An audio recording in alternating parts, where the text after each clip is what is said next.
भगवान सुख रूप है, भगवान सुख का सागर है, भगवान सुख तत्व ही है। सुख का ही दूसरा नाम भगवान है, सुख का ही दूसरा नाम ब्रह्म और परमात्मा है। और हमारी सबकी समस्या ये है कि हम बिना सुख के रह नहीं सकते हैं।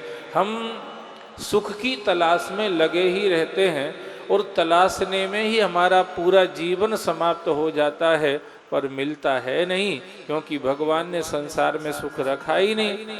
पर जब सत्संग में आकर के बैठते हैं और सुनकर के जब ये समझ में आ जाता है कि यार संसार में सुख है ही नहीं, तो माथा पच्ची करने से कोई फायदा नहीं है। इसलिए अच्छा ये है कि कहीं कथा के पंडाल में जाकर के बैठ जाओ, थोड़े भगवान की समझ बढ़ेगी, थोड़ा भगवान का भाव बढ़ेगा, जीवन में भगवान का प्रभाव बढ़ेगा और इस तरह से ये जीवन शिवमय होता चला जाएगा। शिव का मतलब ही होता है कल्याण मूर्ति, कल्याण मूर्ति।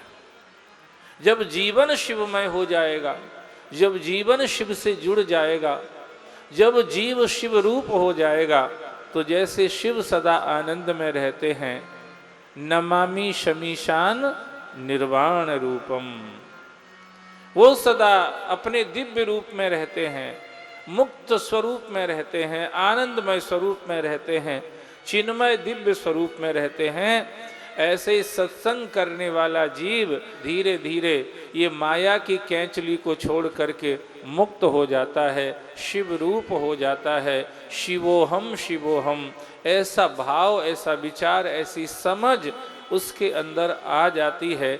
इसके लिए सत्संग के अलावा और कोई मार्ग नहीं है।